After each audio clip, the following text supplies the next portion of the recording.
Walisema utaoa. Yesu anasema utaoa. Walisema utaolewa. Utaolewa. Walisema utajenga nyumba ya maana. Nyumba inajengwa baada ya ibada. Nyumba inajengwa baada ya ibada. Yeyote anayetaka huduma aipate hapo hapo. Uipokee hapo hapo. Waombezi waipokee hapo hapo. Kilichofanyika kitambo, Mungu akupe power and authority. Uregeshe mwenyewe power and authority. Uregeshe kwa huyo mganga power and authority. Uregeshe kwa hiyo mchawi. Sema yes, yes, yes.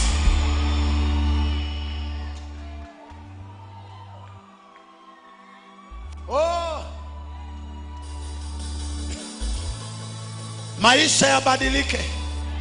Anga ibadilike. Jina lako libadilishwe. Kwenye ibada ya leo, kama uliita mjinga, uite wise man. Wise man. Wise man. Utawashauri. Utawashauri. Utawalisha chakula. Watakupa heshima.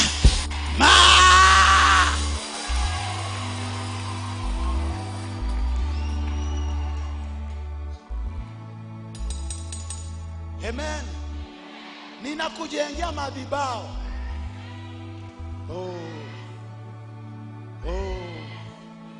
Sijui umetoka wapi, lakini nilikuwa ovyo sometimes back. Nilikuwa ovyo, sikuwa na mali pa kuenda, sikuwa na marafiki. Yesu akanitengeneza.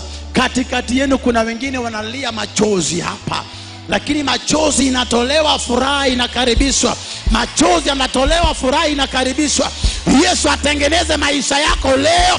Atengeneze maisha yako leo, na ubarikiwe leo. Maisha yabadilike leo. Sema yeah!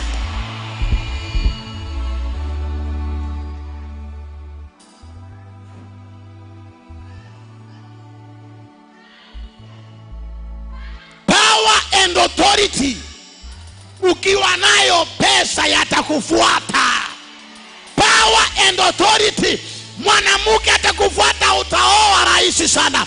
Utaolewa rahisi sana. Biashara ni rahisi sana. Mwanangu, sinikupe power, power, power, power, power, power. Salimia watu watano.